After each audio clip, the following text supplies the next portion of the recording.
When I was young, people used to laugh at me because they thought it was lame to see a black kid in love with trains. But that was then, the people respect me now. I turned my passion into a paycheck when I became a conductor. When you levitate to a whole nother dimension, that's pure elevation. Clear signal, high ball. You're not just watching, you riding the throttle notcher. Where the rails run wild and the stories run deep. You're not just watching, you riding the throttle notcher. Where the midnight train to Georgia wake you out of your sleep. Two diesels painted white and black with 100 stacks. Shake the grounds of your house if you live right by the track. Engineer. Ladies and gentlemen, it's the train man himself, Doniani, here with another episode of Throttle Notches. Episode number 5. Got my buddy. 1/6 of what we call Taco Tuesday on a Sunday. My boy Andrew Proctor, CSX Conductor, Savannah, Georgia. What's going on, brother? Yes, sir. Thank you for having me. It's a pleasure to have you on the show, my man. So, Mr. Sir. Proctor, Taco Tuesday on a Sunday. What was You that want to all tell the about? story? You want? Man, So, the Taco Tuesday on a Sunday, it was my family and I. We went up to Columbia, South Carolina for a Christian concert called Winter Jam, and it was the day after, and it was me, Christopher Rambo, you, Don Terrius, Reginald, Jared, S. Curry. Am I saying that right? that's right. And then was there one other person? Because I know my dad was out there with us. It was just 6 of us. 6 of us? Okay. Well, we were all out there real fatting right there at Divine Junction. And, just watching trains, hanging out, having a good time. And all of a sudden, a cop come by and was like, yeah, we got reports of 2 whites and 4 Mexicans out here watching trains. And, and then Reginald was like, well, I said, man, it's like a Taco Tuesday on a Sunday. And then it just stuck ever since. Man, look at here. That was so it was so appalling in my opinion that we even got approached by the police because since I've been rail fanning down at Divine Junction, the people who own that actual spot, that building, they've always welcomed us to come out there and watch trains as long as we didn't interfere in their work and we didn't do anything out the way. So we was welcoming at Yeah. that spot, but it just appalled me because of the fact that we got a phone. They got phoned by a student from USC. Like, Yeah. ma'am or sir, whoever you are, we've been out here doing this for years before you even come here. That's right. So I don't understand, like, what was the point? Like I said, I don't want to say profiling or anything of that nature. It was just mad awkward. Yeah, it was definitely kind of weird, Very especially weird. after being labeled the what was the four blacks and 2 Hispanics. Is that what they said? Like, Yeah, where did you get Hispanics from? it's kind of weird. Yeah. Very well. All right, so bro, where you from, man? Let everybody know where you from. Give them your background information. Well, obviously, my name's Andrew Proctor. I'm 26 years old. I'm originally from Rankin, Georgia, which is about 35-ish minutes, kind of north of Savannah. Recently got married in April. My lovely wife. We moved. We bought a house in Midway, so I can be in the middle of Savannah, Waycross, and Jacksonville. Um, Growing up, obviously, I'm sure like almost every other train buff, grew up watching Thomas the Tank Engine, and over the years, my dad started taking me train watching, and love for trains grew more and more as the years progressed. Obviously, as a rail fan, your dream is to work on the railroad one day, and when I graduated in summer of 2018. My dad knew some people. I know I'm a young buck. She. Uh, my dad knew some people who had their own switching company and helped me get hired on there, which was Adams Warnock. I worked there for about 3 months, about 3 or 4 months, and then my buddy over at GC said, "Hey, we got an opening. Put in." And I put in. I got on. And then I was um, with GC from November of 2019 until November of 2023. During that time at GC, I was dual qualified between a conductor and engineer. So Some days I can work the ground. Some days I can run the engine if I wanted to. Um, in December of 23, I started with CSX. Did my 5 weeks at the ready. Graduated. Came back to Savannah. Did all my phase two, which is on the job training in Savannah. And lately, I've been bouncing back and forth between Savannah and Waycross, working wherever my seniority holds. And so, yeah. All right, for those of you who don't know what GC stand for, that's the Georgia Central Short Line out of Savannah and Macon, Georgia. They are a G&W property. Very, very well known short line now. Well, they were well known when it was Rail Texas, if I'm not mistaken. They was famous for running the ex Norfolk Southern high hood U-boats. U-boats. The U-boat, Yep. that's right. And they got recently, maybe it's about 5 or 6 years since the last U-boat ran. It's been a little bit longer than that because I know right Oh, before I hired out in 2019, I want to say, I know I think a year or two before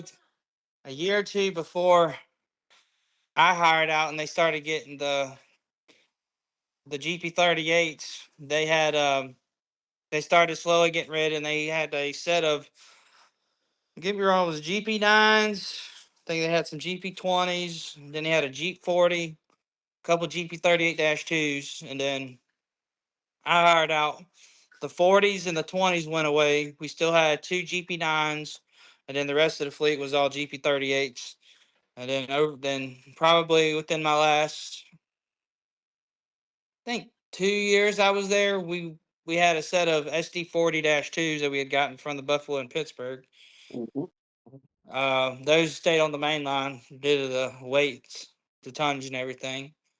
And then the last year, say year and a half, we were strictly old Southern B32-8s, and they were good.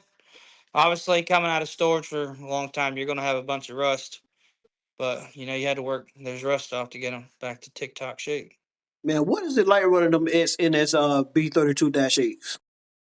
Because It's that was like everyone should know, those engines were basically unique to Norfolk Southern. No other railroad had those units.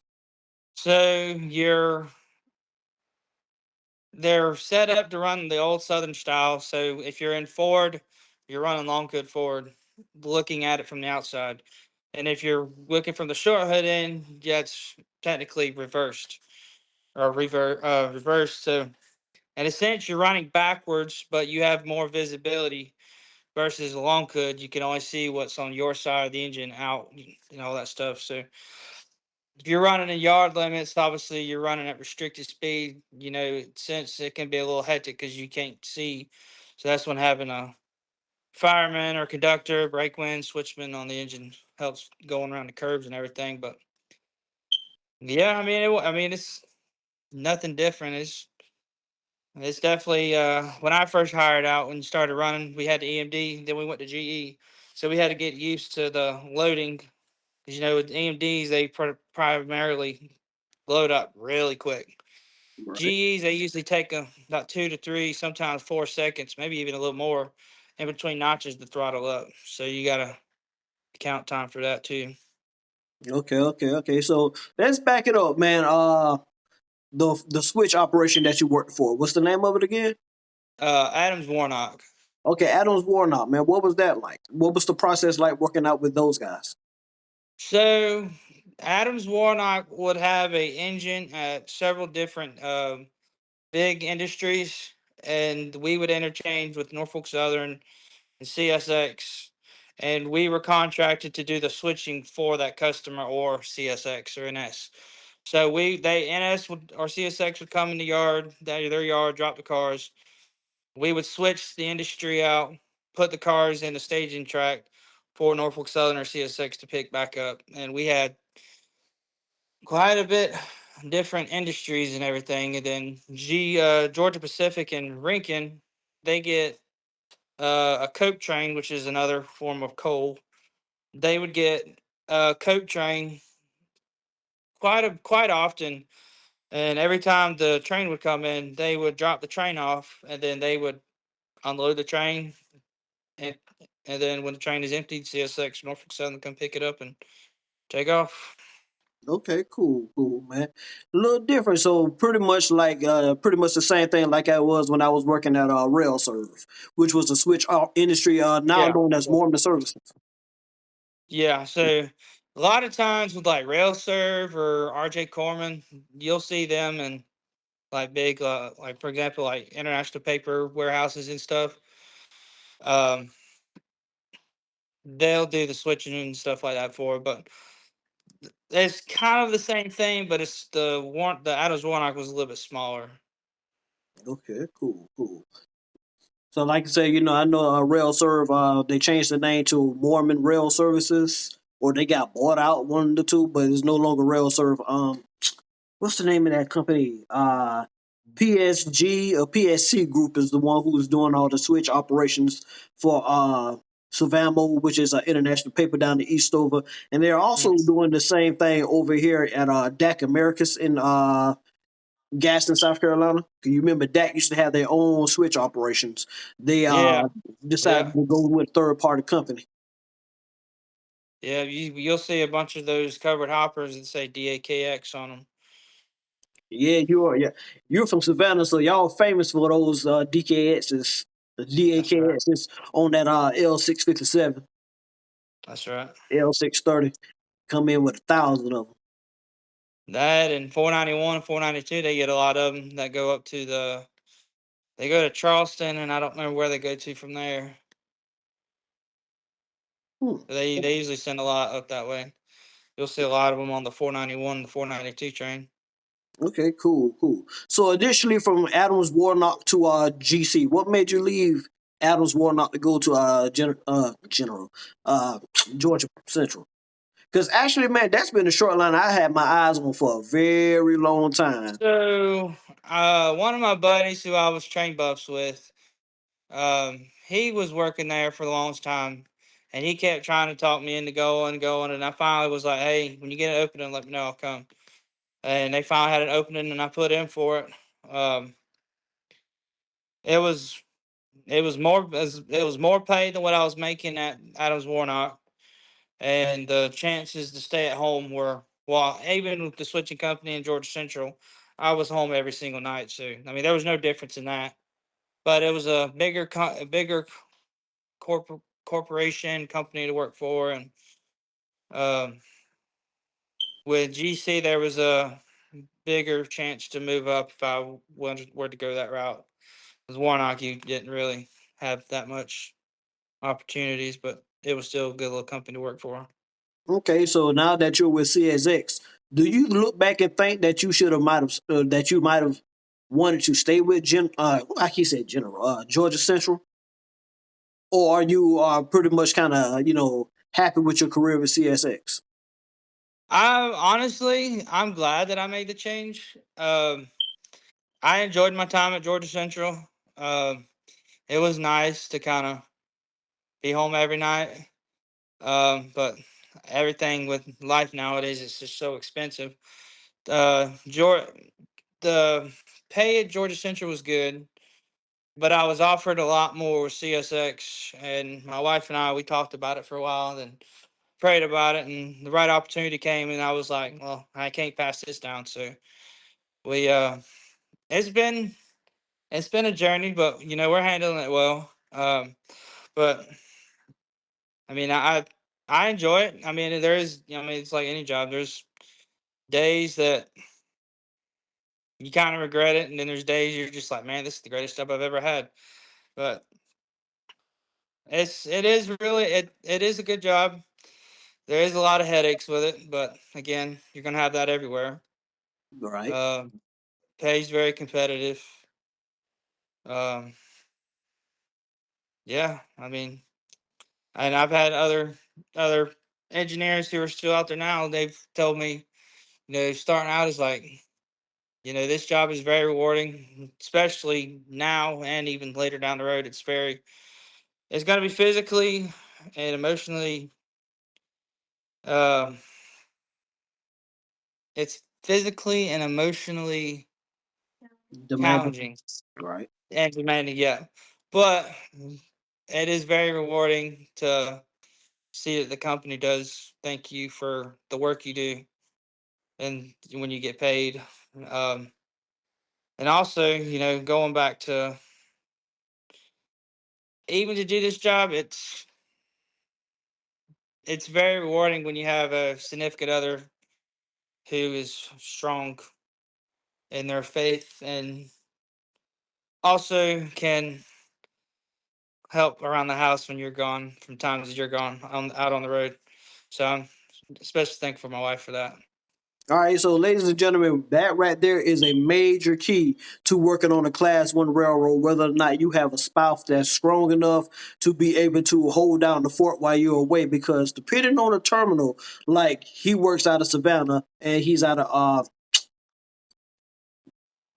Waycross Wait, bro. sometimes. Yep. But if you go to a place like let's just say Manchester or Selkirk, those guys and gals are on the road constantly. So it's a lot of times that I always tell people, the railroad is home to some of the nastiest divorce and child support cases when things go sideways with your significant other. So you Yeah. definitely got to have someone that's going to be able to hold down the fort and that's going to be strong enough to understand that, it's going to be days and times that you may want to spend with said man or said woman, but you got to get on the train and you have to do what has to be done to take care of your family. And that takes a major toll on a marriage. Yeah. That takes a major toll on a marriage, on a relationship. It takes a major toll on your relationship with your children as well. That's right. So, again, you got to have a strong, significant other to be able to withstand, uh, stand by your side while you work on the railroad, especially when you don't have no seniority. Oh yeah, it's rough. It's rough going at first, but over time you'll gain seniority and be able to stand for better jobs, better schedules, and stuff like that. But if you can ride it out, it's not bad. And for those of you who may know and may not know, once you reach retirement stages and you retire, the railroad will reward your wife or your husband with half of your retirement check every month. You might get $5,000. Your wife will get 2,500. And Yep, it's basically the railroad's way of thanking your wife for sticking by your side through all the ups and downs and challenges of the railroad industry. that's right. I see your wife back there laughing. I promise I'm not in it for the money. I love him. There's nothing wrong with that, baby.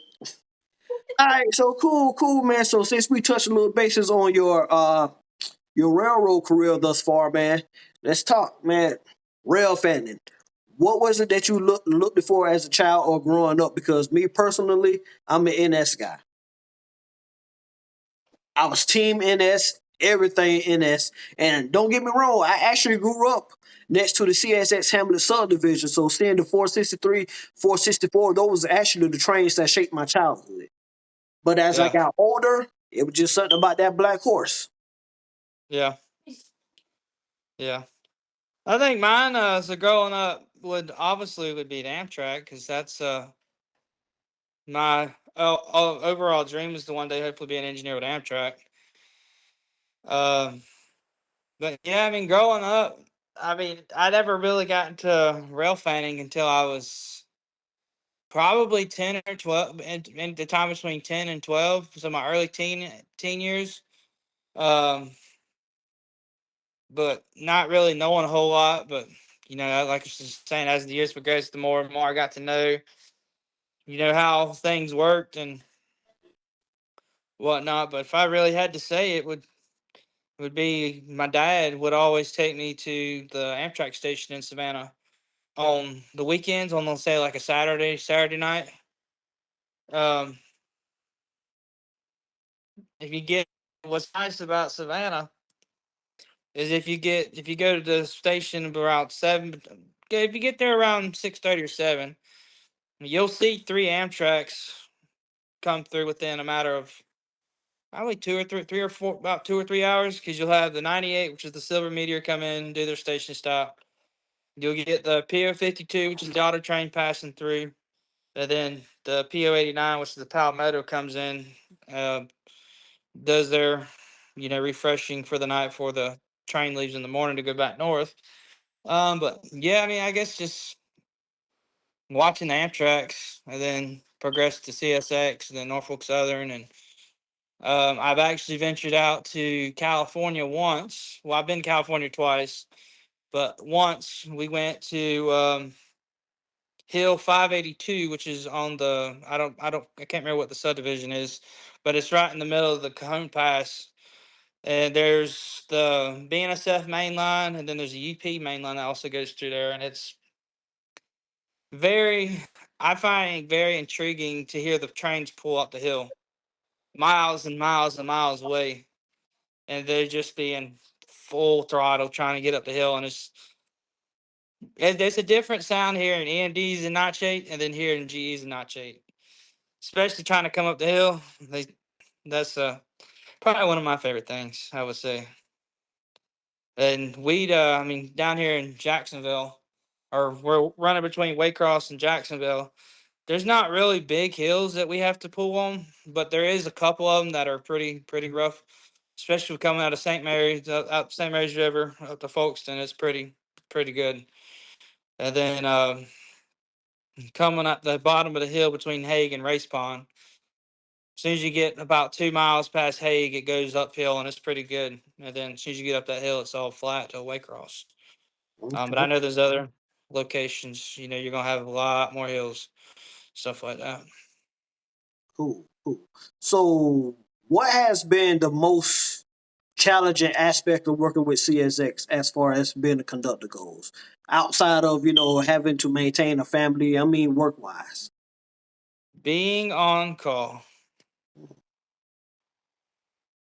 So, Being on call, I mean, at any hours of the day, ready for that. What, babe? Yeah, any times of the day, night, day, morning, afternoon, any times of the day, that phone can ring. You got to go to work. It was kind of challenging at first, but obviously, if you got the mainframe, checking regularly with the mainframe and the yes system, you kind of could get a sense as when you might get a call if you're first out. So there's ways you kind of can prepare yourself. Then there's times you just like, oh, I thought I was going to catch this train. Well, they're calling me for this one. So, well, I got to stop what I'm doing. Got to get ready to go to work and stuff like that. But yeah, I would say being on call is probably the most challenging thing. Or, if you have enough seniority to stand on an assignment, when you're going to work and you ain't got to answer the phone okay. and So stuff you like that. say earlier, before we got on air, you were saying that you're on a yard job right now. Yeah. So, I'm on a yard job that works. The schedule for it is 3/12s and off for 4 days. Ooh, It's that is not bad. it's well, I will say it was. I'm not used to working yard jobs. I'm used to catching a bunch of mainline trains and working a couple locals, and that go to one yard, do some stuff, come back and put the train away. But working a yard job it's not for the faint of the heart if you're doing mainline stuff. So You you get run used to. you run the RCO box. Oh yeah, oh yeah. I'm CO qualified. Um, so that means I can obviously run a run a locomotive that's RCO equipped with a little box strapped to your chest, basically. Man, I wonder what that is like because at Casey we're not RCO. We got a engineer in the seat. It's I mean, in a sense, you are the engineer, but I mean, it does kind of it. To me, I think it's kind of fun because if you ever, as a kid, grew up playing with RC toys and there's remote control boats you put on the water, little trucks and everything. That's kind of basically what it is. You're running a big RC toy.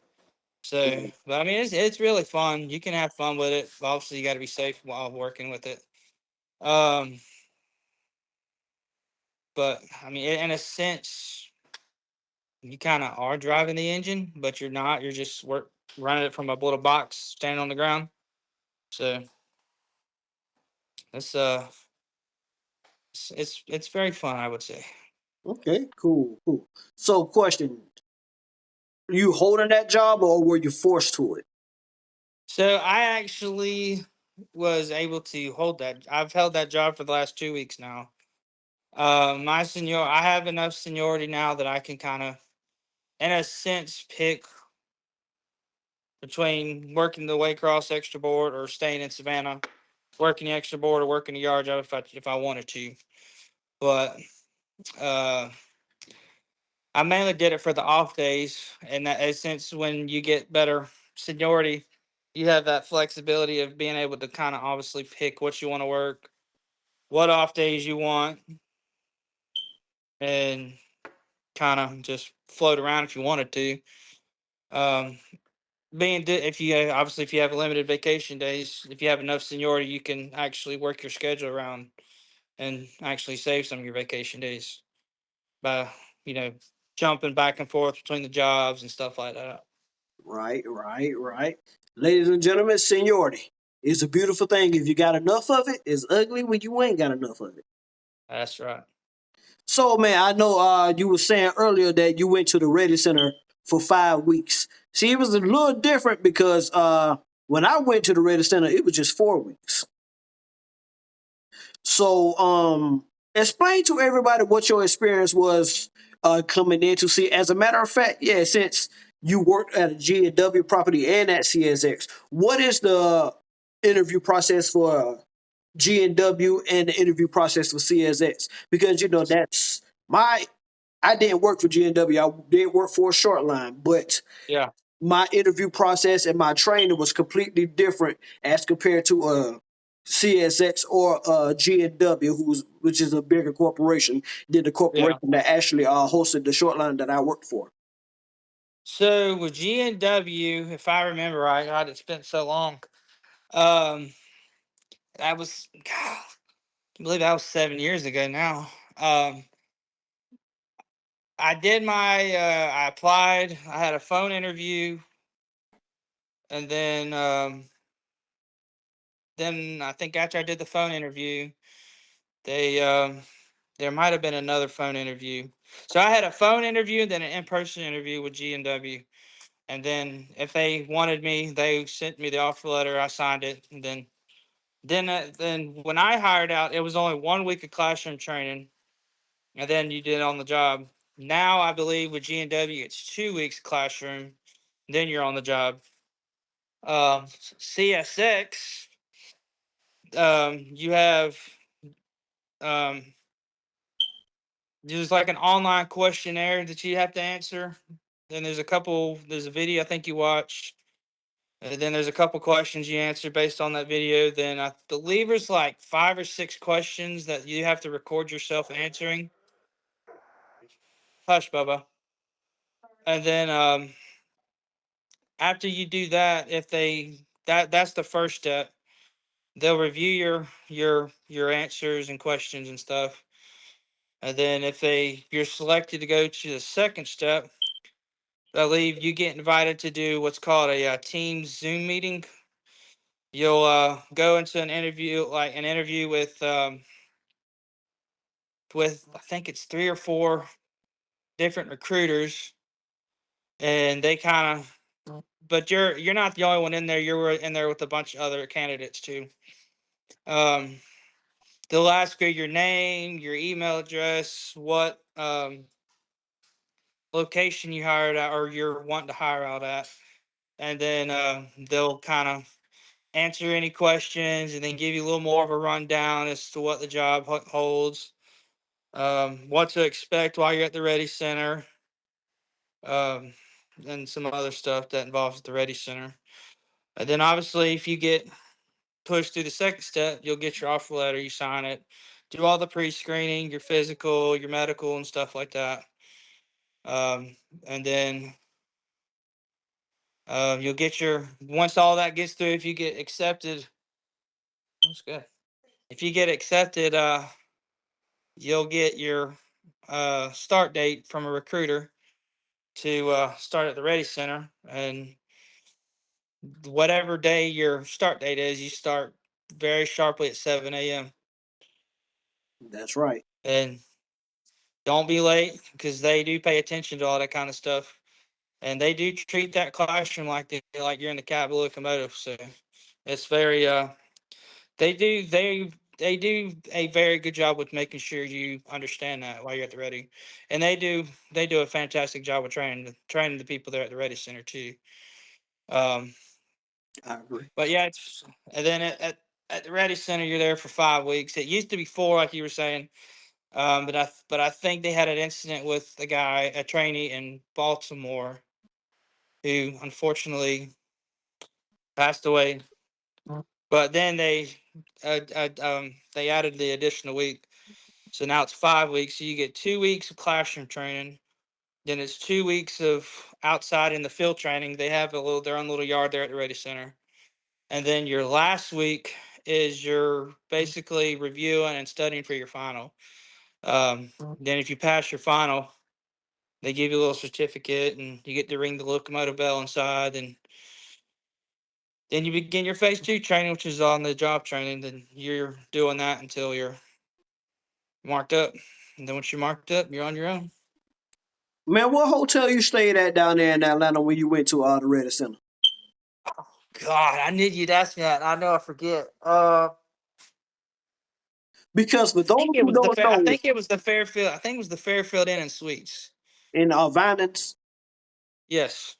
for those who don't know, when you go to the Ready Center, it's probably going to be about 3 or 4 different conductor classes that's there at the same time, but they all started like a week ahead of each other or whatnot. And they Yep. keep each class at a different motel or hotel, I should say. They keep each class at a different hotel, try to keep everybody separated. And you may mingle amongst each other during lunchtime, but for the most part, everybody is pretty much at week 1 at this hotel, week 2 at another hotel. And the reason I said that, because when it came to my class, of course, like I said, I did 4 weeks. It's pretty much the same thing. 2 weeks of classroom training, 1 week of outside training. And that final week for us was, like you said, just reviewing everything. They had a couple other tests that we needed to pass, like the switch point test. That was pretty much a test on the tablet where you had to identify which track the switch was aligned for, and you only had like maybe 5 seconds to match the arrow on the. Yeah, I think it's you had 5 seconds to answer, and you can only retake. I think you only can retake the test. I think 3 times, and you have to get 100 on it. Right. You The had to same get a. thing with your signals test. You get 5 chances to take it, but you have to make a 100 to do it. And and another thing too when it comes to signals that I thought was really neat is if you operate on a different signal system that, so say someone in the NMAD, which is the northern region, they may operate on a different signal system that someone in the CSRA, which is the southern division, the southern part of the agreements. They train you on each, like for example, if someone, because we had a guy in my class who hired out in Indianapolis. He trained on I want to say it was the BNO signals. So he was taught to learn the BNO signals. And then us who was on the regular signals, which for the life of me, cannot remember what it was actually called. The seaboard systems signals for us down south. I think, yeah, I think that's it. Then you would learn those, learn all those signals and everything. So they make sure you know your signals where you're based off where you're hired out at. That's right. That's right. Um, and let me tell you, when we say that you have to score 100% on that signal test, there is no exception to that rule. If they Nope, like you enough, they may let you take it more than 5 chances if they like you, and that's a huge if. that's But right. and it was a heartbreaker for our class because 2 of the guys, as a matter of fact, we had about 30 in our class. One person failed academically because while you in there the first 2 weeks, you have to maintain 80 I think or it's above. 85. I think it's 85 or up. Yeah, 85 above. One person failed on academics.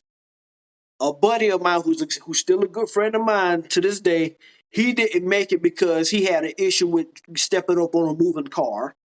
Another Yeah, gentleman, we had a guy in my class who had an issue with doing that. When it kind, yeah, that is another thing too.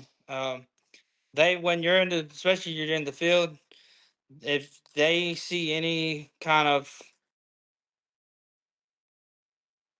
safety issues to turn, say climbing up and down, moving equipment, or they now do it. They put a tank car with a single grab iron on a elevated. If you can't pick yourself up off that or get on and off moving equipment, if they feel like it's a safety concern, they won't let you continue.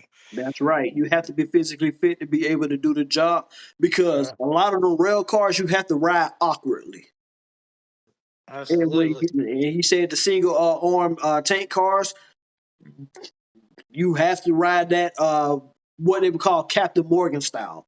And Captain when we Morgan mean style. Captain Morgan style, we are not lying. We're talking about your one foot is on the bottom on the ring cell and your other foot is propped up on the platform like Captain Morgan standing on the beer or the liquor keg or whatnot. So That's we right. have to do that. If you cannot do that, you will not get passed. If you can't ride, well, for the most part, if you can't catch up on a moving car or if you cannot sustain your weight while holding up on to one of those single arm tank cars, you will be eliminated out the program. That's right. Okay, so that was we had one who flunked because of that. Ironically, man, we had a gentleman. This is what I say, man. When you work on the railroad, you have to have a spouse that's strong. If you ever see this, you know I'm talking about him. His wife told him that if he did not get his butt back to where he was from, that she was going to divorce him, and she was the breadwinner at that point in time. So him working on that railroad would have put him at a point to where he probably would have surpassed the money that she was making. But she told him, if you don't get back to the house, I will divorce you. That joker got in that car and he got the hell out of town. But the biggest heartbreaker that we had three guys who failed the signal test.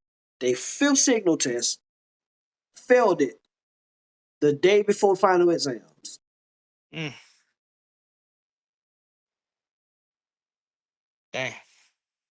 That broke all our heart because they did everything that they were supposed to. They knew how to ride cars and whatnot, but they just couldn't pass the signal test. And not to put business out there, but for those of you who don't know, or when you go to CSX, they provide you with a tablet. Yeah, And on that tablet is a practice exam or a practice test for the signal test. that's right. But the And test there's one for the switches too. on the switch point test. So they Yeah, provide you with the materials that you need to learn when it comes to taking the signals test and whatnot. You just have to memorize it and know and understand what each aspect stood for. And those that's right. jokers, one was from Chicago, the other one, ironically, was from Charleston, South Carolina, and both of them failed. Well, all three of them failed, and we look like, damn, because y'all failed the day before the final exam. Yeah. That was a heartbreaker. Yeah. My man want to give us 1 second.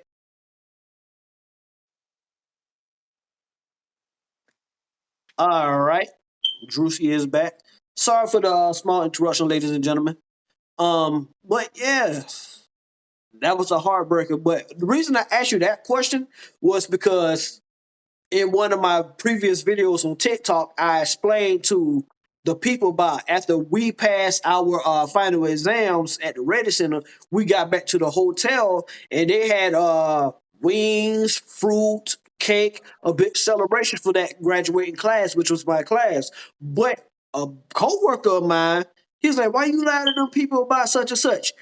I didn't have that at my hotel. I'm like, well, I mean, Hey, that's what well, I experienced. That's what I I think, experienced. I think it's based off the people that's in the class because we had a couple people do that in our class, but I think if you're like say if you get a couple buddies you become good friends with while you're at the class and yeah, it's kind of some of them they kind of have like a little hey a little going away celebration, celebration for passing the class, and um they just one last final goodbye and stuff like that. I don't think the company does it. I think if they do it, it's based off the people in the class is just kind of doing it for themselves. I think. Um, No, see, with us, it actually ain't nobody did that. I guess the hotel might have did it. yeah, our class didn't have that because when we passed our finals, it was the fourth week. We took the final on Thursday. When we came back in that Friday morning, we got our certificates. One final goodbye. This and that, and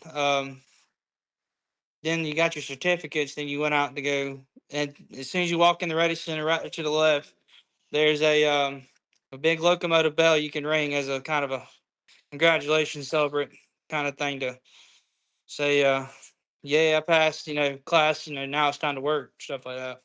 Yeah, that's basically like your official induction into CSX. That's right. Man, I can't speak for nobody else, but I had a blast my 4 weeks down there.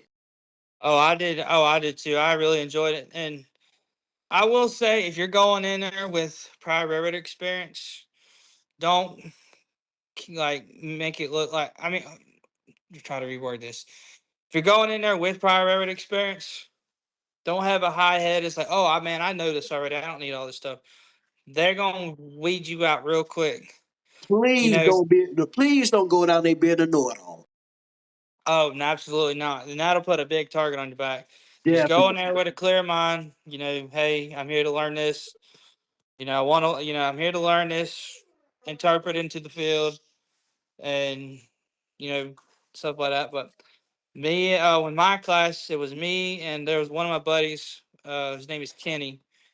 We were the only two in our class that had prior railroad experience, and it was kind of nice in a way because a lot of the rules that we had at our prior railroad locations were very similar to the CSX rules, but there was a lot of differences. So it was kind of like a refresher in a way, but it was kind of learning it. This I would say the CSX way. Lots. Working it as safe as possible as you can, looking out for yourself and your coworkers and all that, and making sure everyone goes home with 2 hands, 2 legs, 2 feet, stuff like that. Making sure no one gets hurt, nothing's tore up. So by you being a prior having prior railroad experience going to CSX and you went out there in the actual field, could they spot you that you knew that you had prior experience? Really quick. And what's the one thing that gave it away? I would say when it comes to switch lists, you're looking, you get a switch list, hey, we got to put these cars here, we got to put these cars there, stuff like that. Being able to move quick, also quick and safe. And I think one thing that really kind of gave it away is how I talked on the radio and my car counts. I was just about to say they spotted me out because of the way I talked on the radio. Yeah. They was like, man, you a little bit too comfortable talking on the radio. You must got railroad experience. Yeah, man, I came Yeah. from a short line. Yeah. I remember one guy, a lot of times, some of these conductors, they may kind of feel kind of hesitant to let the trainee do stuff, but a lot of times, the trainee needs to do it so they can learn it. But I would always ask whoever I was training with, say, hey man, I said, you feel comfortable enough with me handling some of the moves? And then they'd be like, yeah, go right ahead. And they would stand off to the side of me and watch me do it. And, I get to working and stuff like that and talking on the radio, giving car counts or hand signals. And then, they would pull me aside. It's like, he's like, you feel very comfortable with doing this. And I'd be like, yeah, I worked at a short line for 5 years before I come out here. And they were like, well, that makes sense. And stuff like that. But yeah, coming in with prior air experiences is key. And also in the hiring process, that's one thing too they look for is if you have prior railroad experience or not. It doesn't fully 100% help you, but it does kind of give you a better chance, I would say. And I was just about to say that it doesn't necessarily it kind of helps you, but not 100% because I was just about to touch bases on that. A lot of railroads kind of frown upon hiring someone who has prior experience because they feel like wherever they came from, especially if you came from a short line, that you might have picked up bad habits. Yeah, yeah. And that was one thing with me too, is when it came to doing the field training. Some of the things that I was doing, and it was only from the radio, how I would talk on the radio. The instructors, like, they would drill it in, and they do a very good job of drilling it in your heads. You need to say this, this, this, and this, and nothing else, and stuff like that. But um, yeah, I had an issue with doing that, but once I kind of kept doing it over and over and over, I was able to, pick up on it and stuff. But it's very hard to let those old habits go. But once you get it in, doing it the right way and safely, it's becomes second nature to you It really because you're does doing it become second nature. every day. Oh, cool, man. That's dope. You know, it's again, coming from having prior experience, it counts a whole lot, but it also counts to know that you have that experience. But how am I say, um, play dumb, Yeah, yeah, yeah. Pretty much, yeah. play dumb. Because when I came in, after I came through my training, the first thing I told everybody who I trained with, I had prior railroad experience because I came from a short line, but I need to learn things the CSX way. That's right. That'll show them that you know what you're doing, but you're not a know-it-all, and you're humble enough to learn another way. That's right. So that helps a whole lot, man. Especially when you have prior railroad experience, like I said. But it also counts to not be a know-it-all. That's right. So you get through the Ready Center and you train with CSX. You get through your second phase. Do you go to the extra board, or did they force you somewhere because you was the bottom man? Or So a lot of times after you finish your training, um, most of the time you'll go to the extra board, and then you'll just get whatever turn is just no one. No, I guess no one wants. So you don't really know really where you're gonna go. But if there's a job, say if there's an assignment that has a vacancy and no one bids for it, usually the lowest man of seniority gets forced to that job. that's right, because man, coming out of the phase training, I was forced to that Y201 in Casey. The second shift switch job. I was forced to that mud for the better for my June of 2023 to really January 2024. I was forced to it. Oh boy. And don't get me wrong, as people got hired in under me, I kind of gradually stepped away from the 201. And since I was bottom man, I was on the 201. And once other people got qualified, I went from the 201 to the 301, which is the overnight switch job, which is better and not better. Better because it's less work and all you really doing is just the cleanup work and you brake testing for the trains in the morning. Not better because who wants to work overnight? Yeah, that's kind of one thing too, working with CSX is between big difference between CSX and Georgia Central. Georgia Central does have some overnight jobs, not a whole lot of them. But then they do have a lot of daytime jobs.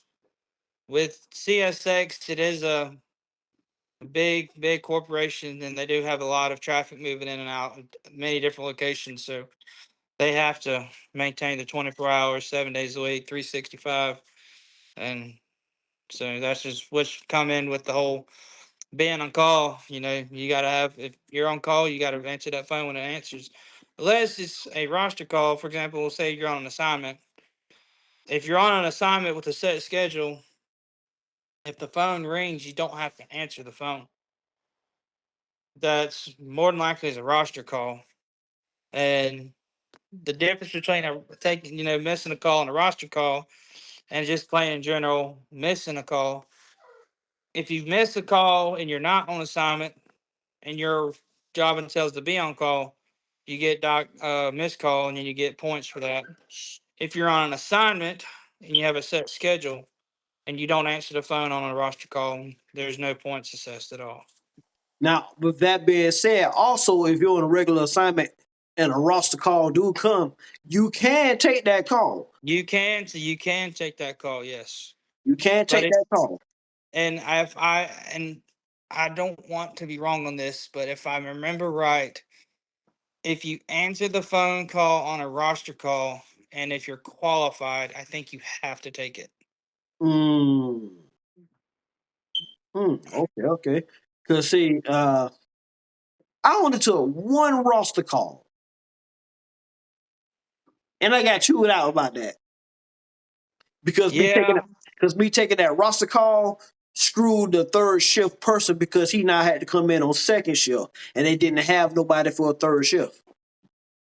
yeah, you kind of have to be careful with taking roster calls because you know sometimes it may benefit you, but also you got to think about behind you if it's going to benefit or hurt the person behind you. So I mean, there is positives and negatives of taking roster calls, but everybody out here is kind of every man for their own in a way, but kind of also try to look out for your brother or your sister out here too.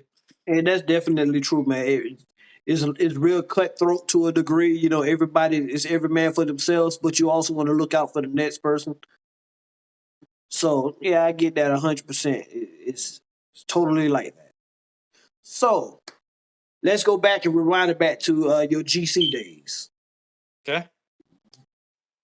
You worked out of Savannah. You didn't touch the making end, did you? I um about a year, but I would say after a year after being qualified as an engineer, me and two others were handpicked out of Savannah to get qualified up to Dublin, which is the halfway point between Macon and Vidalia on the Macon sub. And that's like an additional 45, 50 miles or something like that. Mhm. We were handpicked to get qualified on all that, so we can start running trains longer distances and stuff to help out with Macon. Because a lot of times Macon, see, out of the Savannah side, we had 75 or roughly 75 to 77 miles between Savannah and Vidalia.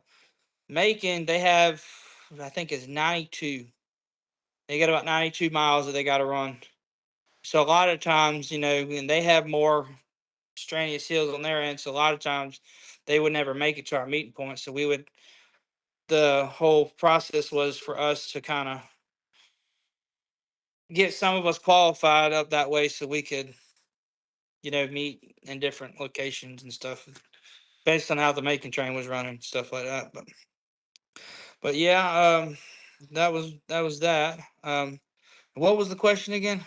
Like, what was it like working for the GC? Because me personally, I consider like short lines like Georgia Central, Lancaster and Chester, and Yeah, various other short lines. I consider them some of the more elite short lines. And what I mean by that is, if you think about it, they not more so not now, but way back in the day, a lot of those short line railroads was highly respected, like they was class ones. yeah, Cause they ran just as hard, they did just as amount of work as class ones. They just were short line railroads. So for sure. being that the Georgia Central is actually one of the railroads that always intrigued me, what was it really like to work there? Because I applied several times, just didn't make the cut. Not didn't make the cut, just didn't get selected for an interview. So I mean, if you value being home and you're okay with working in the rain and okay with working all times of the day, I would say a short line would be your way to go. I enjoyed it for that purpose of being able to be home. Um, but again, it is railroading. You have to be on your P's and Q's. Um, you know, some locations they do more work than other locations. Um, like GC, we had our own main line, and we had customers to work. So, and then you may have other G&W locations that all they just do is switching in the yard and spot cars at a facility that they are staged at. So I would say being able to run on the main line, I think was really cool because you're not just switching, you're also riding too. riding or running, down the main line and stuff. So I think that was pretty cool too. So do GC allow the conductors to ride the trains, or do they have to drive the company vans? So a lot of times on the mainline trains, because there's no hotel stays involved, it's more um, the standard way of they would run it is you would have the engineer on the train, and the conductor would follow in a company vehicle. Now, if there's no means of transportation as for the conductor, then the conductor would have to ride the train. Then either they would have plans to leave the train somewhere and bring the engines back to the yard, or a manager would meet y'all somewhere and then drive y'all back. But most of the time, the conductor did follow in the train to kind of keep up with the train if anything was to happen to the train. And that allowed the conductor to be able to give a pass and review each time they was able to make sure everything That's was right. intact. That's right. Same thing that I did with the Lancaster and Chester. I had an engineer on the train. I drove the company truck, and it also allowed me to be able to get to my facilities faster than the train. They already have switches and stuff situated. So once that train come in, only thing we gotta do is tie it down and whatnot. Switch what needs to be switched, pick up, drop off, get back on the train, go about your business. Yeah, having the company vehicle does help speed things up because you can get ahead of the train and go ahead and set yourself up to say if you got to pull in one track, you already have the switches lined and everything, set up, and and it does save a lot of time. Did you put them outside? Yes. Yes, engineer thing. You're fine. So, but yeah, it is very very nice being able to do that. But then if you're a person who want to ride the train, it's like, God, why I gotta drive the truck? Yeah, if you want to ride, if you want to ride on the train and you don't care about the schedule, then maybe class one's your way to go. 'Cause there is more chances to ride and stuff like that. But um, yeah, that's how what I would really say about that. Okay. So what was it like training and obtaining your locomotive engineer certification through G&W? So um, the when I went, so G&W has it's either 5 or 7 different regions, and each region has their own area of where they train their people at. Mm-hmm. I was in, I think it was the coastal region. Our training thing, the coastal, the southern, and I think one other region. Our training facility was in Jacksonville, but over the years they kind of started sending people kind of elsewhere to where they can get fitted, find slots with their, for training and stuff. But when I went, it was 2 weeks of classroom training, and then after I finished my 2 weeks of classroom training, working on a simulator, learning the mechanics and stuff of the locomotive, running different brake tests, and um, then after I pass the class, then you go back to your location, and then you're working with another qualified engineer, and then road foreman will ride with you and sign off on you being you know adamant and able to run the locomotive safely, and then you're on your own pretty much. So with G&W, once you mark up as an engineer, do you flow back to a conductor or you stay on the engine?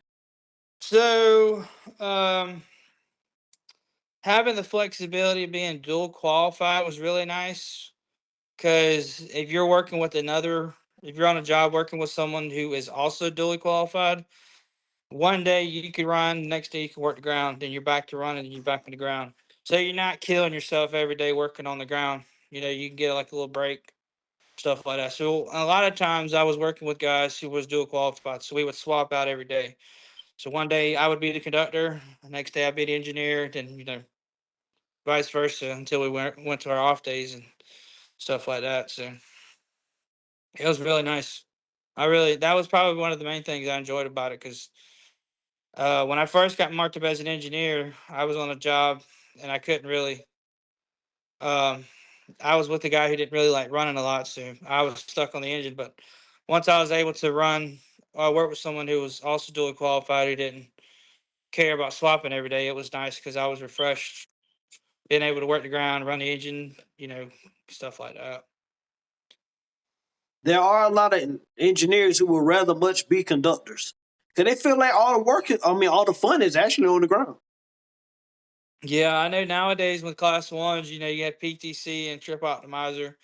So and I know working with some of the engineers, they say, they still enjoy being an engineer because obviously, so if it's raining and it's cold, they ain't got to get down in it. But they do. I feel like some of them do miss being able to actually run the train, how they want it. But with PTC and TO, it's nice having PTC because a lot of the time, most of the time, if there's something wrong with the track um, or you have slow orders or signal changes and stuff like that, the PTC picks up on that, and you may not see it. But also having with Trip Optimizer, the computer basically kind of runs the train for you. Right. So, and if you may forget, hey, we got a slow order, but if TO or Trip Optimizer is running it, it's going to pick it up for you. But you still have to be paying attention and stuff like that. But that's probably thing about that. How beautiful would it be to be able to have PTC but be able to run the train based on your skill? So there is ways that you can still run the train with TO. If there's a issue with Trip Optimizer, they do allow you to take Trip Optimizer out because then it would just become a continuous issue of trying to run the train. So they will let you only if there's a documented issue with Trip Optimizer, but you would still have PTC and stuff. But the only changes is you're actually physically running the train versus Trip Optimizer. So, from what I was told from some of the guys that I work with out of Casey, that I could be wrong if I remember correctly. If you train out of a certain terminal, I'm gonna just say XYZ terminal, you had to run Trip Optimizer. But engineers that was based out of Casey wasn't required to do so. I've never heard that. Um, I've not, I hate to be wrong. I haven't heard that one yet. Um, sorry, I had to move. My phone was fixing to die. Um, I don't think that I've actually heard that one yet. I do know from my understanding with working with the engineers, if you have Trip Optimizer and it's equipped, then you have to use it. But then again, I could be very wrong. But there could be different rules and stuff with that. Yeah, because things may vary from terminal to terminal. That's right. That's right. So we've covered GC. Let's go ahead on CSX. How you enjoying it, man? Because I know you love it out there on that main line. You actually hit them speeds. It's a whole lot different from running 30 miles an hour to being able to do 60 and 70 on the intermodal. It's very nerve wracking at times, but it's it's a big change, I'd say, because being able to run, because GC our mainline speed was 25, and then being used to running 25 for all those years working at GC, and then getting on my first train and running 70 mile an hour, the crew's looking over at me laughing because I'm just sitting there with a death grip on the hand grips, like, oh my god, oh my god, oh my god, oh my god. Um, but you get used to it. I mean, it's not bad. Yeah, I mean, it was definitely something to get adjusted to from GC, and then running 60 to 70 mile an hour, and then if you get lucky enough to be picked to run the passenger train CSX has, and you run 79 mile an hour, that's a different ballpark there. So Man, the first train that I ran on the A line, or was on the A line, I should say, was doing my training, and I was on the L 640. And the engineers, those two guys that worked with me that day, those days, they put that more to 60. Man, I was like a kid in a candy shop. Woo! Yeah, that was. I mean, that was me because it feels a whole lot different, and if you're on a train, you're running 25. You kind of can hand pick trees, stuff in trees and stuff, and if you're going 60 mile an hour, you ain't got enough time to look out the window and try to pinpoint something sitting on the side of the track. It's like you can see a signal about a mile away. You look down, about 5 seconds, you look right back up, and you're passing the signal. So I mean, that's definitely it's a whole nother ballpark going that fast. That's right. Especially when you're coming around a curve. And I see the engineer, we going 60 and we going around a curve and he ain't slowing down. Hey, I was having a ball up there in that locomotive. hey, we got a couple places down on the Jessup sub. That's mainline speed is 70, but we have a couple 65-mile-an-hour curves, and boy, I tell you, it's different, but it's good. I mean, it's fun. Man, you ain't lying. It's exhilarating to go from, like you said, 25 miles an hour on the short line to being in the locomotive and you doing 40, 50, and 60. It's a different ball game. And I That's say right. 40, 50, and 60 because each subdivision, for those of you who don't know, may have a different speed limit. That's right. Like if you are on like dark territory, you may only be able to go to 40. Some of it's 40, and then some of it's 49. But I think the general thumb for um dark territory is max speed is 49, unless like you said, timetable restrictions show it as 40 and stuff like that. And That's obviously right. with PTC and stuff like that. That's right. And with the implication of, like during the summertime when you have heat restrictions, depending on the railroad, you have to reduce your train maybe 10 or 15 miles less than the actual speed limit to be able to travel the subdivision safely without, having no Yeah, issues with the yeah, rail. that's right. Based off track conditions and stuff. And drops it, I believe it's 10 mile an hour, no less than 30. That's right. So what we are talking about, ladies and gentlemen, is during the summertime, especially down south. We're in South Carolina. The heat is so strenuous that it could put kinks in the steel in the rails.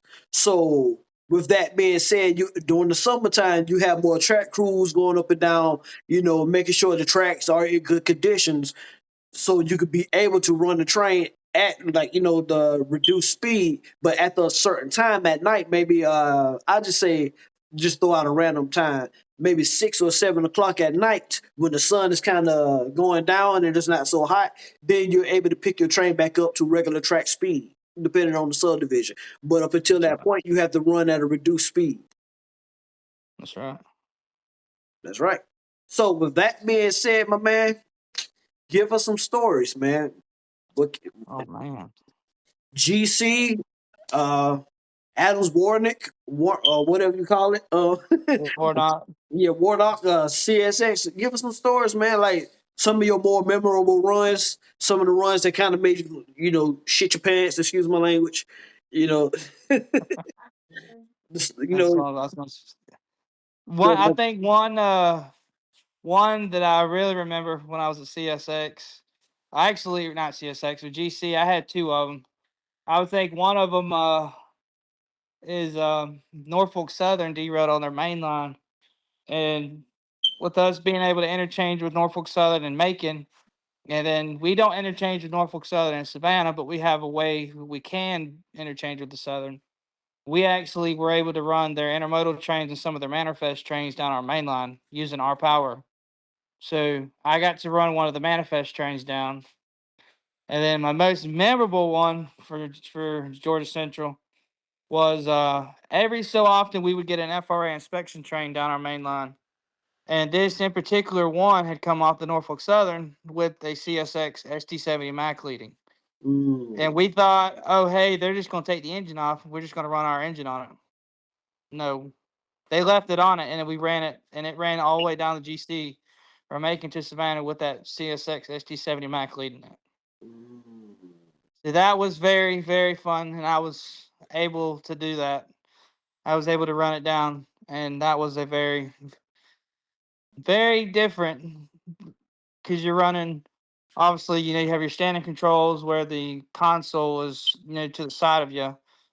Then you have the desktop, which is all your controls are in front of you, and you're working on like a desktop in a way. That's So right. it was different being able to run that, and but man, it was a lot of fun running that CSX engine on that FRA train. Um, So let me ask you a but question, a real quick question about GC. You guys run strictly ex CSX territory, right? that entire, if I remember correct, the entire Georgia Central is all ex Seaboard Coastline, I believe. Yes, Seaboard. I believe it's Seaboard Coastline. And then the Hog, the Heart of Georgia Railway, they have a line that comes from their main line from Cordell or Americus. I'm sorry, from Americus, Cordell, and it comes all the way to Vidalia. And then there's another line that Georgia Central just reconnected to Midville, where the NS interchanges with us in Midville. That is, oh, I cannot remember what the name of that line is called. The old Georgia Southern. Yeah, it was the old Georgia Southern Railway that ran the line, but I don't remember what the name of the line that was back in the day. Um, but that is also kind of another line that we had.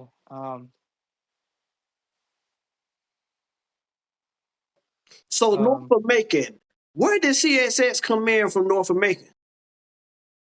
I really do not know because I think I don't remember because I think the CSX line went toward instead of making the right turn out of Vidalia to go back toward Dublin and Macon, it the line goes straight off toward the left, toward Cordell and Americus.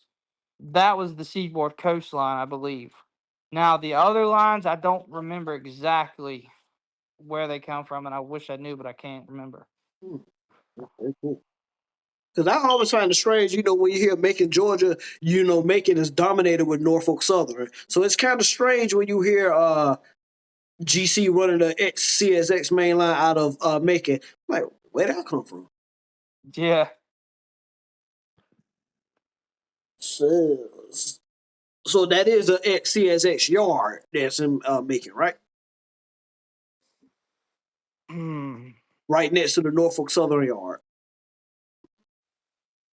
It could possibly be, and I hate to give you the wrong answer, and it'd be wrong. I think so. Don't quote me on that. All right. Well, I'll do a little research on that. Okay, so that's your stories from GC. Give me some from CSX. So Now, now, I will also say this. These stories don't necessarily have to be limited to the operation of a train. You can tell about some of your funny characters as far as your co-workers and stuff as well. Because I'm again, like I said, man, talking to yeah, railroaders, whether you are talking about what happened on the train or just your daily interaction with your coworkers, nobody got unserious story. Is always something funny that you're gonna laugh at. You know, yeah. Well, I mean, we've got a bunch of engineers that I work with. Various different topics. We might talk about. I like to joke around. Like I like to keep the mood living up. Having fun. Working all the time, the hours of the night, and you're tired, and sometimes that one little joke could keep y'all laughing and can wait for the rest of the trip. So I like to joke around and have a good time with my engineers. While we're also continuing to save movement of the train. Uh, excuse me. Um, so I would say being able to joke around with some of the engineers, being in good, working with them. Um, Also, with me being a train buff, or as my coworkers call me, a foamer,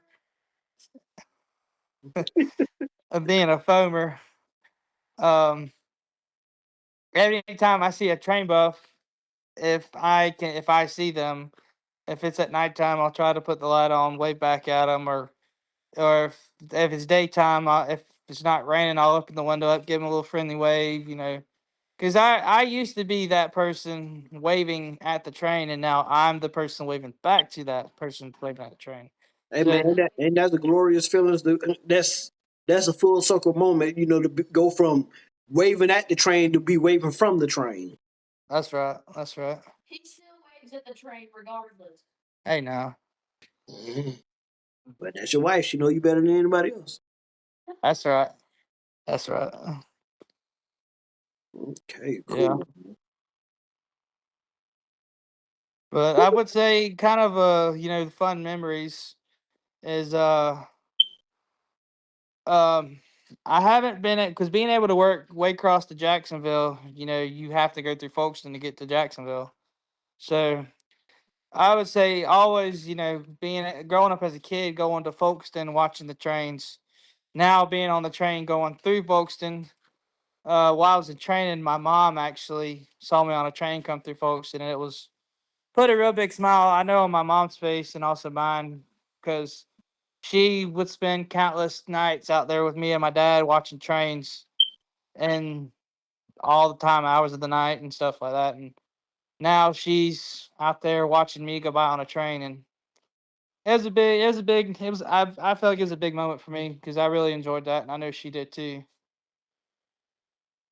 Have Dad Uh, got a chance to see you on the train? yes, actually, it was on after I got marked up. I was on the. I did a turn on 657 and 630 to Casey. I was with one of my buddies who's also an engineer in Savannah. We went up to Casey, and then on the way back, the Columbia subdivision actually goes right by where my parents live in Mm. Rincon, and so I had texted my dad before I went on duty. I said, "Hey, so we should be down in the area around this time. If you want to get out and watch us come by." And then we came through, and Dad was out there, and I gave him a real big wave, and Dad was real excited to see me go by on the train. So you and Dad used to go out watch the trains together. Now Dad and Mom could go back and watch you on the train. That's right. I'm That's right. pretty sure that's.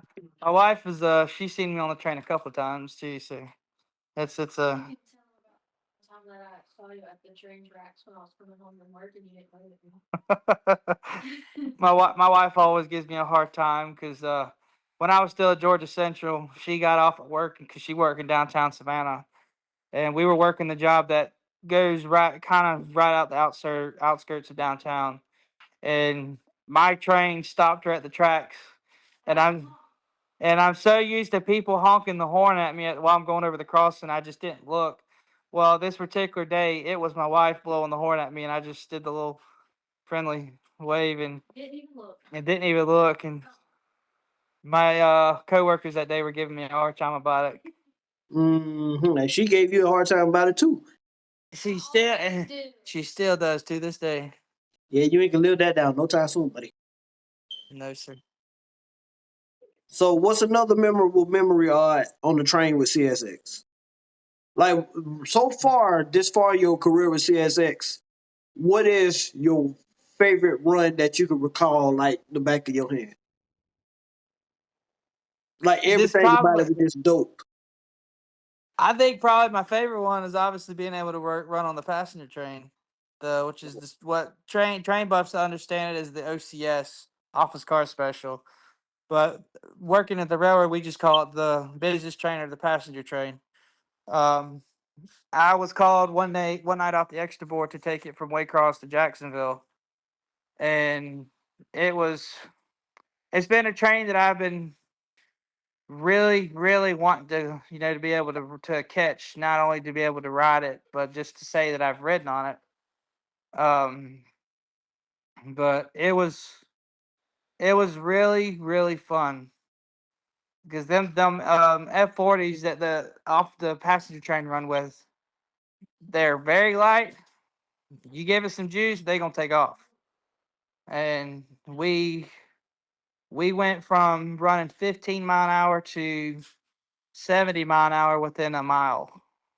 Sheesh. Them things got some giddy up and go. Ladies So and gentlemen, the that's F40s very synonymous with Amtrak. yep. Aren't those ex Amtrak locomotives too? Those F40s I that PSX got. believe they are. Yes, I believe they are. I believe Amtrak got the F40s like the late 70s, and they used them from like the 70s, 80s to maybe the mid to late 90s.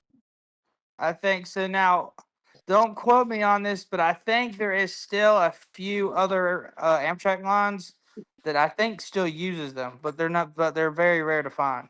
Uh, okay. Because I know up here in Winsboro, South Carolina, uh, you have the Railroad Museum, and right next to the Railroad Museum on the other side of some brush of trees is a company named Atomic Rail, and they do something with railroads and stuff. But behind their building is an L40. Did not know that. Wow, and I've been to that railroad museum before, so Not, I did not I'm know not that. not sure what they're doing with it or if it even belongs to them. It might be still the Railroad Museum's locomotive. It's just on the side track somewhere else.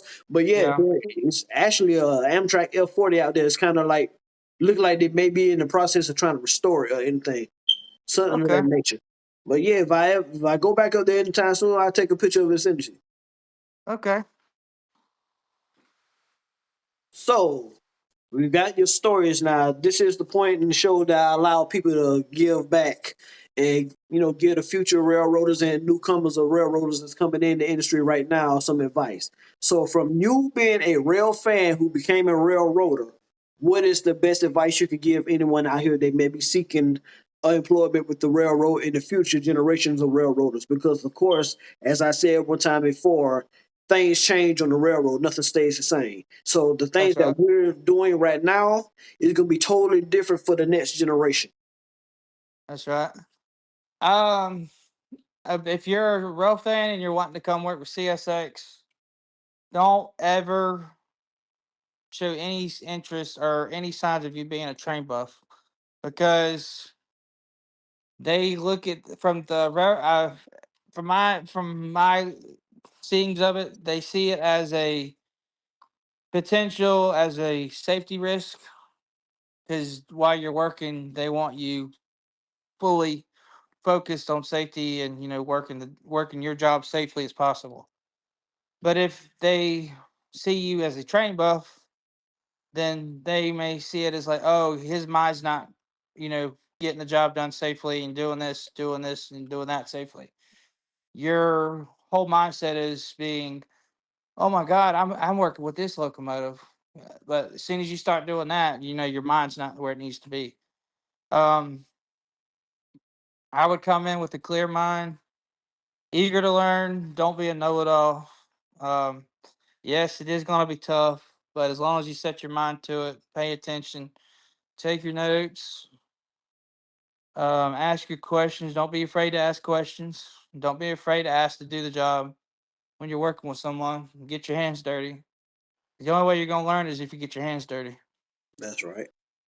Um, but it's it's been a very good job for me. I mean, I just hit my 2 years with CSX. It's been a wild ride, but it's rewarding. And like you mentioned earlier, in the long run, it's very rewarding, especially not for me, but my wife too. So I mean, it's um, important for you as well because the longer you stick around, I tell people seniority, the definition of seniority is pretty much the longer you stick around, the better the perks get. that's right. That's right. More, and obviously, with other companies too, it's like, I mean, it's kind of. I would say the first year is probably the worst year, because you don't get any vacation time within your first year. But as long as you make your vacation for the following year, by October of every year, then you get, after your first year, you get 1 week of vacation, and then once you hit your second year, you get an additional week, and then and it progresses on to, I think, 3, 4, 5, stuff like that as over the years. Um, But what they don't tell you, and I was not told this, and it could be different. Within your first year, after your first year, going into your second year, after you hit your first year, if you worked so many days, I think you got to have a minimum of 250 acquired days, which is based off working a road job or a yard job. I don't know how that works, but if you get more than 450 acquired days before you know before you hit your second year, you'll get an additional week of vacation. Mm. I didn't see. I was not told that, and whenever I went to go look at my vacation bids and everything, I saw that I was rewarded an additional week. So I asked if that was right, and they said, "Yeah, you worked so many X amount of days over what you minimum that you got that additional week." Okay, you know what? That might be possible because my first year with CSX, I made the cut to get a week vacation, but they didn't give it to me as a week. They gave it to me as daily vacations instead. Yeah, But yeah. then that I second I year, think yeah, I think you get it as dailies. Then when you get that second week of vacation, then they allow you. Then I think it opens up to where you can do the weeks and stuff, if you wanted to do weeks. But I travel a lot, so I it's easier for me to just do dailies and work it around my off days, so I can accumulate and save my days too. I agree. I totally agree because even though they gave me 2 weeks vacation this year just passed, I usually don't vacation. I just like whatever I have to do. I'll pick whatever job that's available during that week so I can maneuver around. That's right. Or if I'm on a regular job, I just set whatever appointment that I have on my off days for that job. That's right. So it just helps you out a whole lot better being able to work enough and be able to make those acquired days to be able to have a vacation. That's right. Cool, man. So this is the segment of the show that we call your picture perfect run. Again, like I was explaining to you earlier, and for the audience, picture perfect run, you get to pick your railroad, the subdivision, the locomotive, the type of train, the time of the year, and the kind of weather. And you can mix things up. You could have a Norfolk Southern train on the CSX territory, or run a BNSF train over the UP. Whatever you choose to do, it's up to you. It's your thing. So tell me, man, what is your picture perfect run? I think growing up, and you may remember this train, the Triple Crown Road Railer train. I seen that train one time. I don't know how it happened, but my brother, he lives in Atlanta. Um, we would always, every time we would go and visit, we would incorporate a day going train watching, Mm. whether it be in Atlanta or if we just happen to be in Folkestone and we go to Crawford and watch some NS. We always saw the Triple Crown Road Railer train. And I guess it was just by pure luck or whatnot, but I would have loved, I think that would probably be my run, my dream run. Now, the subdivision, wow.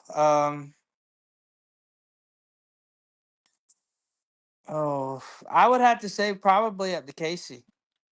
Now, working it as a conductor and seeing it, it's very hilly, but it's also there's a couple of spots that are really nice to see. Um, and give me three old fashioned SD 40 twos Mm. because we had a local that used and a lot of rail buffs know this job. We used to have the L 727 that ran from Savannah to Waycross and then went back to Savannah. They always maxed that train out every single day before they updated the rules to being able to run the trains longer and not have to run DP. They always ran that train every day, 10,000, almost 8 to 10,000 feet. And the power they used was the trio of SD 40 twos. And they got the job done. And it got the job done. Because a lot of it was a lot of those older I would say the SD40s, a lot of those don't have trip optimizer, so it allows you to be able to run a little bit quicker. But I would say the Triple Crown Road Railer train going from Jacksonville to Casey with a good old fashioned trio of ST40-2s. Running them things 70 mile an hour, super light, hearing them ST40s rumble up the hills. I think that'd be my dream run. And you know, man, it's so crazy that you bring that up. The Triple Crown Road Railers, very unique, a very unique operation, and unfortunately, Norfolk Southern was the last railroad to discontinue the operation of the road railers, and they discontinued it maybe what 2 or 3 years from now. I think it's been a little bit longer than that. I know Jacksonville, they had a set. They had one southbound and obviously one northbound. And I think there was a set that ran up north somewhere, and then there was a set that ran over to, I think, St. Louis. And Yes, I think within the last 3 or 4, maybe 5 years, that they finally discontinued it. yeah, I know that was real the sad to last, see that. the last set was the Detroit, Kansas City Road Railers, There, the yeah, NS, that's it. That's right. the NS 255, 256 Road Railers, 255 West, 256 East. That's right. And it's crazy that we talk about this, man, because I have one memory. This was the summer of 2003. Me and my dad drove 18 wheelers. So I went on the road with him. So we came into a small town named Attica, Indiana. And we stopped and we got something to eat from the McDonald's that was in town. So we got out the truck or whatnot, and I heard a train blowing this horn. And right there in front of the McDonald's was a Norfolk Southern line, but it was like a branch line that came off of a main line. And you know, it was just a couple of industries that ran not too much further down from the McDonald's, and then the track just stopped or whatnot. It was a dead end. So we went in, we got the food or whatnot, and then we got into the truck and we went on about our business.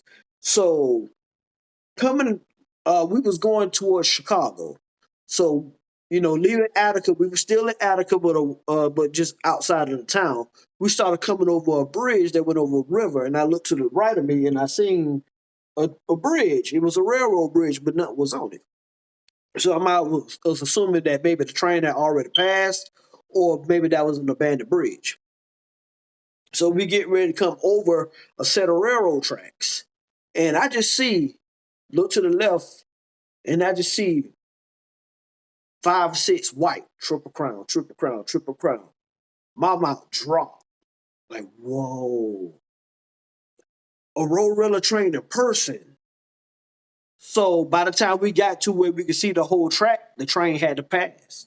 Whatnot. We just seen the last cars going around the curve. So I'm like, oh man, that's a road railer train.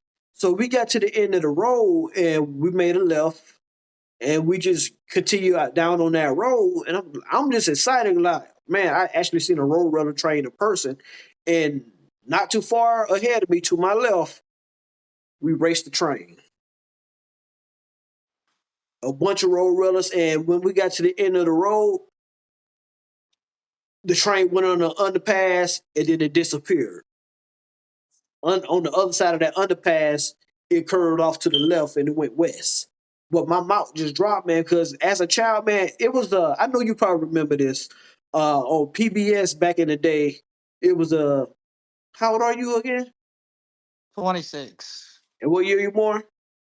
1999. Man, you was a baby during this time, man.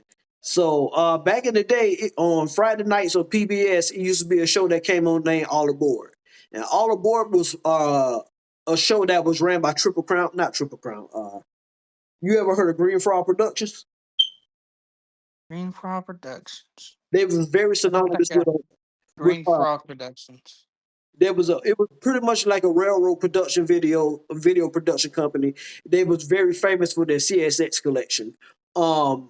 They had a video that came out that was based on the Norfolk Southern line from Atlanta to Chattanooga. And when they got to the scene, when they got to coming into Cudahy, Georgia, it was a road railer train that was pulled by a single Jeep 60 or whatnot. So it's always been my dream to actually see one of those road railer trains, and it behooved me that during that point in time, they actually was passing through South Carolina, but just on the main line. So Yeah. to actually see a Triple Crown Road Runner train in person, it was really exhilarating for me as a child. But that was my first and my only time seeing one. Yeah. And when I went to Kansas City back when I went to the railroad school, the Norris Academy, I kind of made it my business to try to catch that train, but I could never get out early enough, or even know the schedule when they departed to even catch it. Yeah. So, well, they're gone now. So all we can do is go back on YouTube or find other books and videos to try to get a glimpse of what it was like to actually see it. Yeah. And nowadays, if you're lucky enough, I know I've seen it a couple times on the IO 31 and IO 32. They'll have you'll see a couple old faded out Triple Crown trailers on the trains, and those are pretty cool. Whenever you see them, it's kind of brings back memories of seeing them having an old tired train designated for them. That's right. That's right. So that being said, man, so let me ask you this question right here. Um, why do you think? Well, because me working at CSX, coming from a short line, I hear a lot of people say, well, the short line guys, they break rules, this, that, and the third, which may be true. Same can be said about class ones. Why do you think short line railroads are not well respected as the class ones are? I mean, at least not now, because like I said, way back when, a lot of the short line railroads had a lot of respect as if they was class ones, because they ran just as hard, and Yeah. their job was just as important as a class one. And I always believe that sometimes the best railroad heroes are not the ones on the class ones, but the ones that ran on the hometown rails. Hmm.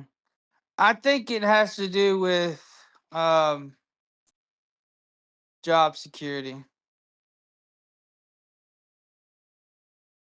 I don't know if that has a full, understanding of it, but I feel like job security, because a lot of times the railroads, like for example with CSX, if they don't, like for example with the Tallahassee line from Baldwin toward Tallahassee and out toward New Orleans, they they sold that line off, and then and a short line came in and took it.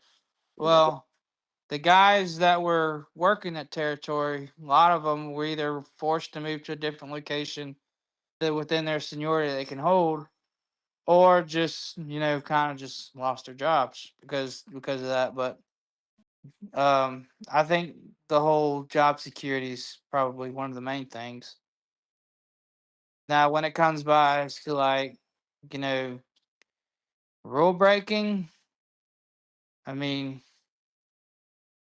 short lines have have their ways they run, and then CSX has the way that they run. So, and there could be some differences and stuff like that. But the rule of thumb is when a short line comes into a CSX yard, they're basically looked at as, hey, you're in our yard, you need to follow by our rules and stuff like that. Right. I can understand that thought process as well.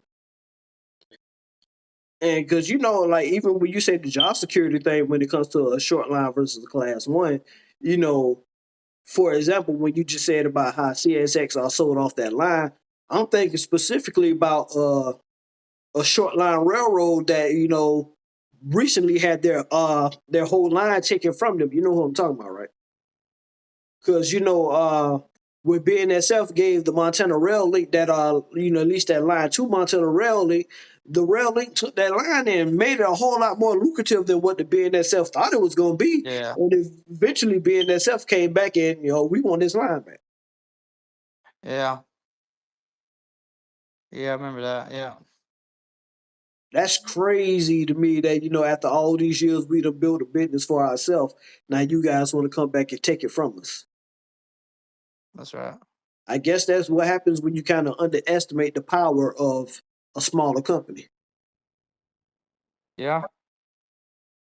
Because look, even when you say that, when I have to say that, I think about the LC Railroad. where I came from, the first 28 miles of LC is an original line. When you get to Lancaster, uh, it merges in now with the old Norfolk Southern SB line that ran from Rock Hill to Camden's. I mean, from Rock Hill to Kingsville, South Carolina, making a circle, but the line is discontinued once you get past Catawba. The last industry on that line well, not the last industry, but the very last industry, as geographically speaking, that line, that business shut down or whatnot. But point of what I'm saying, the LC Railroad, for it to be a short line railroad, is really Yeah. thriving very well. A lot of businesses.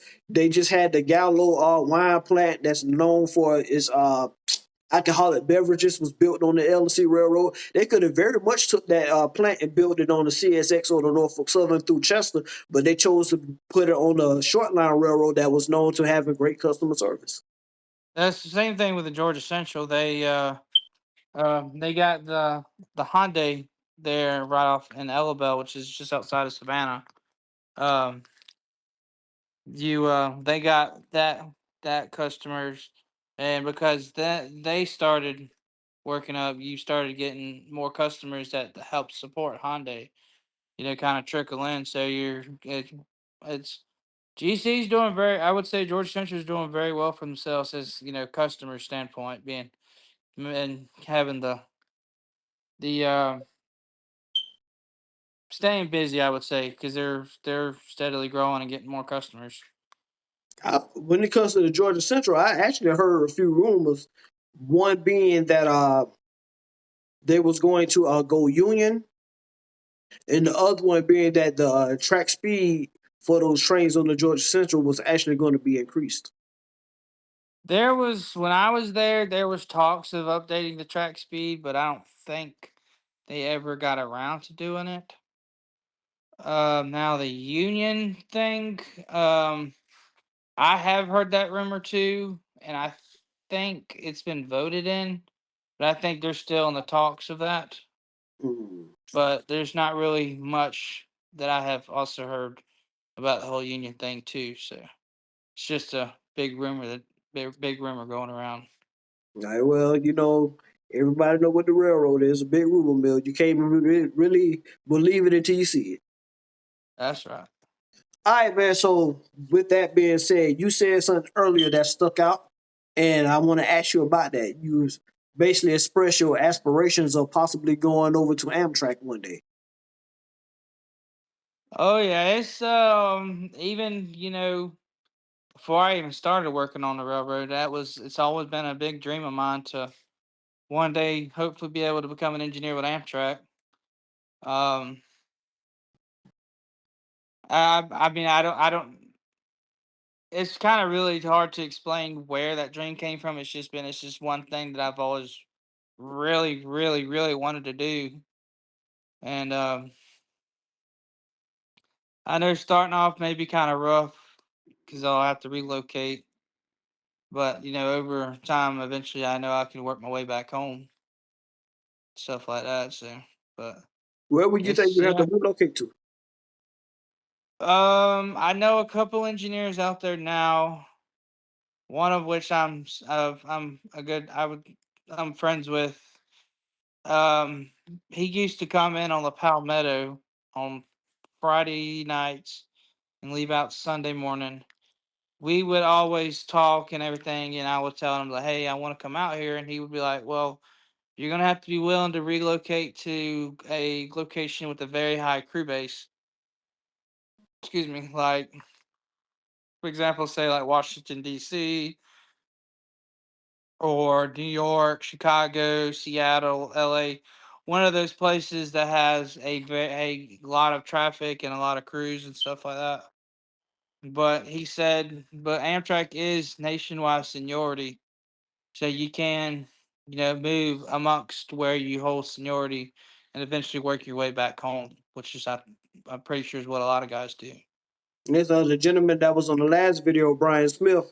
He uh he left Birmingham, Alabama, to go work for UP out in California, and he joined Amtrak out in California. And by them having system-wide seniority, he was furloughed, but he wanted to get furloughed because it was a vacancy available down in Mississippi or Atlanta, if I'm not mistaken, which would have put him back home with his children, and eventually it happened for him. So he's now back down south.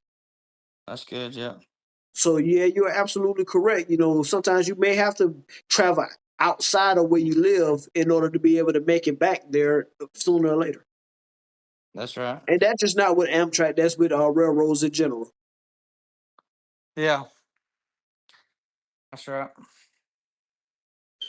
All right, big dog, man. So, that's all I got for you today. It's been a great conversation that we've had so far, man. We got to get together and do it again, brother. Yes, sir. Again, thank you for having me. It's all good now. Tell everybody who's watching the show, where can they find you at if they want to reach out to you and get a little information directly from you? What's your handle? You can. I'm not real big on social media. I do have a Facebook account. Obviously, my name's Andrew Proctor. That's probably the main one. Yep, that's it. Really, Facebook's probably one of the best things to reach me out on. If you find me on Facebook, if you have any questions, obviously you can shoot me a message and stuff, and I'll try to get back to it as soon as I can. Yeah, I'm not real big in social media, but yeah, that's probably the best one. Just try to find me if you can find me on Facebook. I'm a very noticeable and recognizable guy, so probably wouldn't be hard. All right, man. You got any questions for me before we head on out of here? Oh boy. Are we gonna have another reunion for Taco Tuesday on a Sunday? Hey, man, with Reggie being in Kansas City, we may have to go up to him. Oh boy. And to be honest with you, that would not be a bad thing. Yeah. I've been to Kansas City once. When I right before I started, I actually have a buddy that lives out that way, and he was part of a graduation kind of trip for me. He invited me out to come stay with him for a couple days, so I flew out there, and we went to La Plata, Missouri. Saw them fast BNSF and UP trains going through. Them Z trains. What's that? The Z trains and the Q trains. Oh yeah, seeing them come through, hauling some serious butt, hauling ass and stuff like that, and seeing all the different, seeing the different, phases of the BNSF locomotives and their paint jobs, seeing the UP engines and all their different fades, seeing the war bonnets, seeing the Amtrak train, seeing the Kansas City Southern trains, and even the short line that runs through Kansas City. I don't remember what it's called, but seeing them run through as well was, very cool to see. Midnight train to Georgia, wake you out of your sleep. Big traffic on my tracks, call me CSX. Hot ballin' that throttle, you should see me flex. You ain't know what I'm on the manifest. You don't like what I'm doing, you should see what's next. That diesel sound like a jet. Grape train on the scratch. Denzel with the freight. Immortal can't be late. Money train with my gang. Donnie doing his thing. Catch him late night Sunday. Double stack motor running. Metro on the subway. I ain't talking about Washington State. Locked in for the politics. Learn how we be hauling. Big checks in my bank, I think I'm UPN. I don't got no friends, just dividends. Big Benjamins. Life hard on the railroad. Pushing hard like Thomas. He's worth it all in the end. Make it deep out the tunnel.